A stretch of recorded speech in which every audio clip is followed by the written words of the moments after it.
West New York Vegfest. Vegfests are spreading throughout the United States and the world. We're bringing in people to understand the rights of animals and taste delicious vegan food. So exciting to be here. I wanted to thank our wonderful speakers for coming out, for Karen and for Victoria for coming to the West New York Vegfest 2015. It was a glory. What a beautiful Vegfest. The most exquisite part. I mean, it was like wonderful. It was absolutely gorgeous, and everybody was so happy, and there was such a big crowd. I was really amazed. How many people? I think it's between 10 and 13,000 yesterday. So hopefully 216 will be twice as big, and you guys will be part of that too. Incredible. I would be honored. This is so cool. And the city is beautiful. Everybody has really to love the architecture. It's just to die for. Thank you so much for coming. Thank you for having us. And by the way, this is Albert Brown, the director of the West New York Vegfest.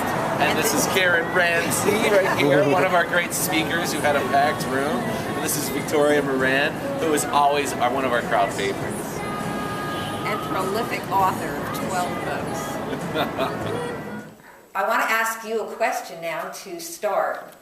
Do you believe that the food that you're eating today and the lifestyle that you're leading, do you believe that it will affect you positively or negatively in 10 years from now? Yes. Okay. So that's how I want to begin. I see many people who come into the vegan movement for love and compassion for animals, which is how many of us start. That's how I started. I had a father and a grandmother who were very compassionate to animals, and they became vegan way before I did. And but I also see people who come into the vegan lifestyle, and they come to me and they tell me that it doesn't work for them, and they're thinking of going back to animal food. And when I speak with them further and get a food diary and see what they're eating, I can understand why it's not working for them health-wise. And so it's my goal to get people to be healthy vegans as they grow, from children onward to adults. And this is my second book that came out of my reader's request for a book for simple raw food recipes that have only a few ingredients that are so simple that you can get them into your daily lifestyle right away.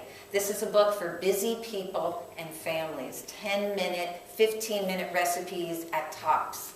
You don't have to prepare raw food recipes 3 days in advance, like you'll see in many raw food recipe books. So, I'd like to look at the current poor health of our society today. We have major childhood disease epidemics.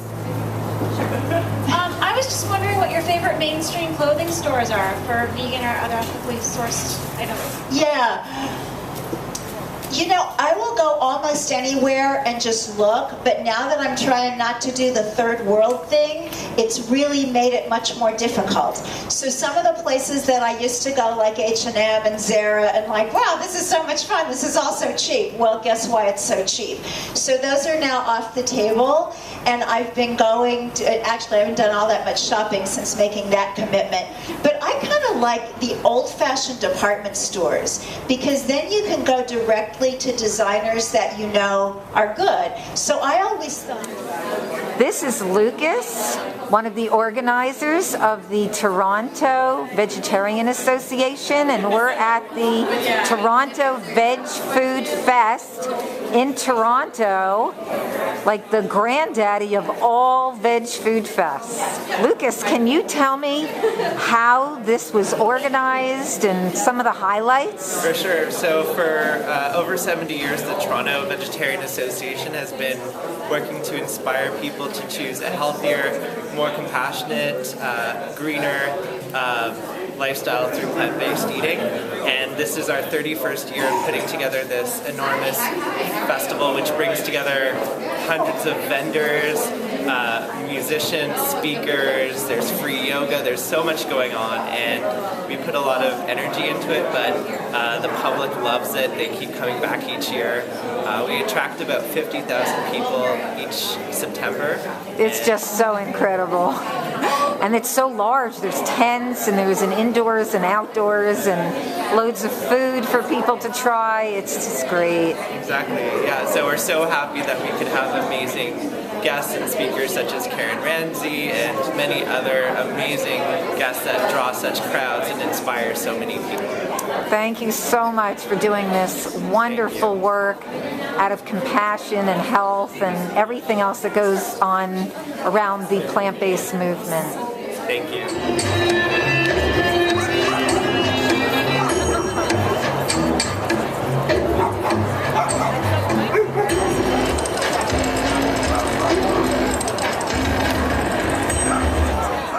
This is Karen Ranzi, and I am here in Manchester because I will be speaking tomorrow at the Northern Vegan Festival.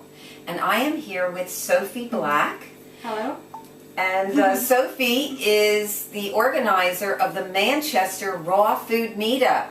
So if you're ever in Manchester in the UK, you can look up that meetup and come to some come and Sophie's visit us events. here in Manchester. Yeah, we'd love to have you. Can you tell us a little bit about what you do here? Yeah, we have monthly potlucks. So just people from the community that are interested in raw food all bring beautiful recipes and fruit, and we just spend 5 hours eating and chatting. We usually have a theme and do a bit of education and a bit group discussions as well, and we have some special guests like Karen. Yeah, we're doing a raw food meetup tonight, and we have people coming for a potluck, and I'll be doing a little talk for them. And then tomorrow all day we'll be at the Northern Vegan Festival, and I know you're doing a talk on raw food as well. We've got a raw food stand and everything, yeah. Wonderful.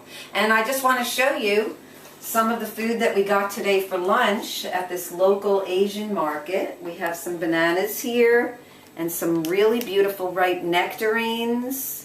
And, oh, my favorite, figs. Figgies. And these figs are now gone in the U.S., and I get to continue my love of figs in the U.K. So I think I will have most of this box for my midday meal. So it's great to be here, Sophie. Yeah, it's great to have you.